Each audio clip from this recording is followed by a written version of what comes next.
किसी अनुकूल वस्तु की सत्ता का जब अनुभव होता है तो हमारे हृदय में एक मांग होती है कि ये अनुकूल वस्तु मिल जाती, ये अनुकूल व्यक्ति मिल जाता, ये अनुकूल परिस्थिति मिल जाती, तो इसी का नाम है लोभ।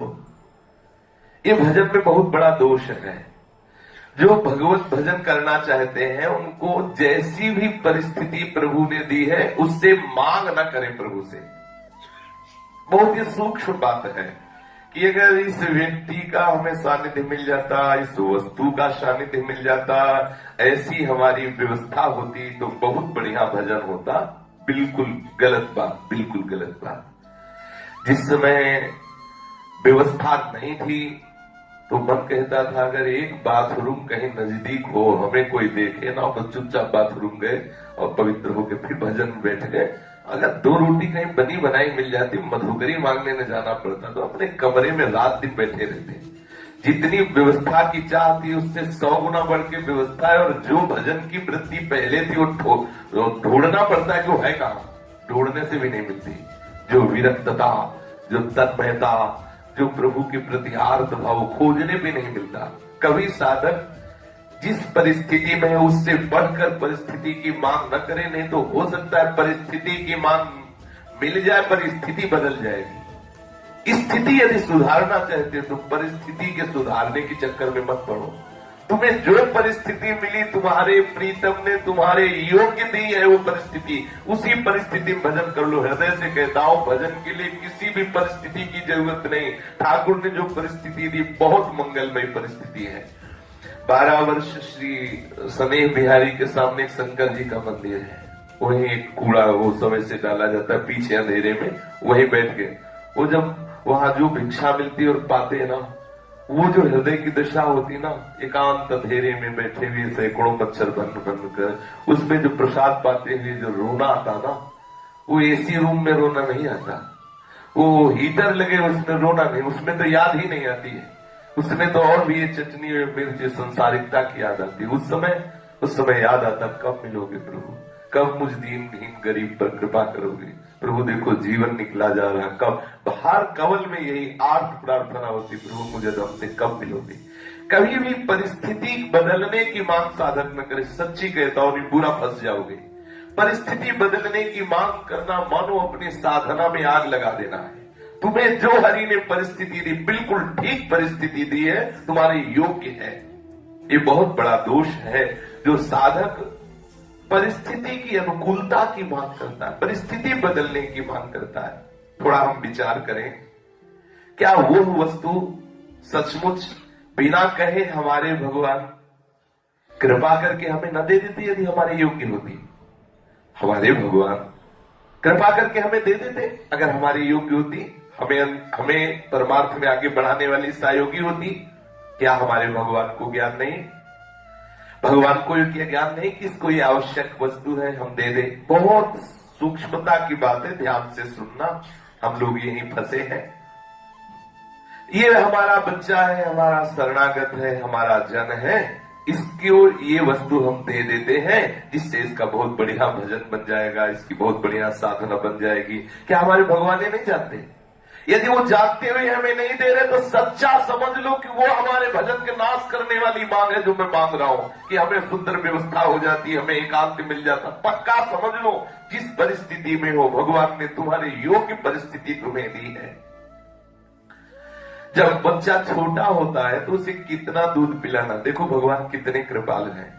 मां के स्तनों से उतना ही मीठा दूध निकलेगा जितना बच्चे को चाहिए, उतना ही गर्म निकलेगा। ये भगवान की व्यवस्था है। आप गर्म करके पियोगे तो उसमें धोखा हो सकता है, चीनी अधिक हो सकती है, अधिक गर्म हो सकता है, लेकिन छोटा बच्चा है वो बता नहीं सकता। तो माँ का जो वक्षा स्थल का अमृत है वो कितना, जितना मीठा चाहिए उतना ही, जितना गर्म चाहिए उतना ही, और जितने में पेट भरेगा उतना ही। इससे ज्यादा भी लेकिन तो पीता रहे और बच हो जाए। कितनी उनकी व्यवस्था देखो, उनकी बच्चा आने के पहले व्यवस्था कर देता है ठाकुर, ठीक उसके बचने योग्य, ठीक उसकी पुष्टता की योग्य कर देता है। बच्चे को किस समय क्या चाहिए, कौन सा वस्त्र चाहिए, कौन सी भोजन की व्यवस्था चाहिए, ये मां को पता होती है। बच्चे का सिर्फ काम है रोना। बच्चा तो भूख लगने पर रोता है, रोने के अतिरिक्त उसके पास और कोई साधन नहीं रहता।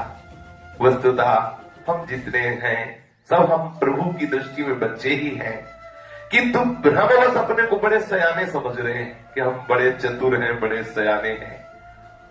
हमें कौन सी वस्तु चाहिए, हमें किस वस्तु से परम मंगल विधान होगा, मेरे प्रभु जानते हैं।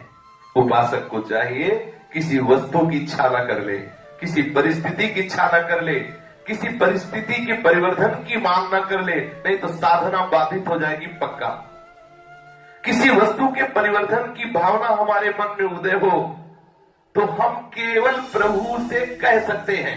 बस ध्यान देने की बात है, हमारे हृदय में ये बात है कि ऐसा होता तो ठीक, तो हम क्या करें? अगर बार बार मेरे मन में बात आ रही तो हम अपने प्रियाजू से कह देते, देखो प्रियाजू मेरे मन में बात आ रही है, ऊंची तो हो तो पूरी कर देना, ना ऊंची तो आप बिल्कुल हमारी बात मत मानना। सचमुच सचमुच अपनी हर बात अपने प्रभु के ऊपर छोड़ दो, हट मत करो। वो जो कर रहे हैं उसमें तुम्हारा परम मंगल है। हम परिवर्तन की भावना को भूल कर केवल रट लगा दें तो आपके जीवन में दो बातें आ जाएंगी। या तो हमें विस्मृति हो जाएगी उस मांग की, जो मांग रखी उसकी विस्मृति हो जाएगी, आनंद हो जाएगा, और या फिर उचित होगा तो हमें वो वस्तु मिल जाएगी जिससे हमारा भजन नष्ट नहीं होगा। पर हम हठ ना करें अपने प्रीतम प्रभु से, मांग रख दी और उनके ऊपर छोड़ दिया कि आप जैसा उचित समझे तैसा कर दे। ये अनुभव करने की चेष्टा करें। आप सारी शक्ति लगाकर, सारा विश्वास लगाकर आप अपनी बात प्रभु के सामने रख दीजिए और बस निरपेक्ष हो जाइए। बात पूरी क्यों नहीं हुई ये बात नहीं सोचना है। आप अपनी बात प्रभु के सामने, सबके अंदर बातें हैं, प्रभु के सामने रख देने का अधिकार है, लेकिन मनवाने का नहीं। ध्यान दीजिए, ये हो ही जाना चाहिए, नहीं रख दिया, मालिक की इच्छा जैसा उचित होगा वो कर देंगे। उसके कण कण में लौकिक या पारलौकिक जो भी बात होगी वो हमारा मंगल ही मंगल भरा है।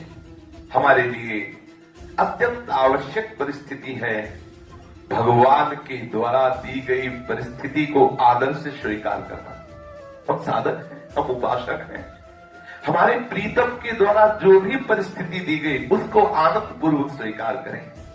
हमारे प्रभु अपरिसीम करुणामय है, उन्हें ठीक पूरा पता है कि हमारे लिए कौन कौन सी परिस्थिति कब कैसी होनी चाहिए। ये साफ सोच समझकर उस परिस्थिति का पहले से ही मेरे प्रीतम ने निर्माण कर दिया है। अबोध बच्चे की तरह ठीक ठीक निर्णय जैसे जननी करती है ऐसे प्रभु करते, बच्चे की मांग के अनुरूप नहीं, बच्चे की सुख के अनुरूप तदनुरूप व्यवस्था करते हैं। इसलिए उपासक जो भी परिस्थिति आवे आनंद पूर्वक उसका स्वागत करो। वो तुम्हारे लिए परम मंगल विधान भगवान के द्वारा किया गया है।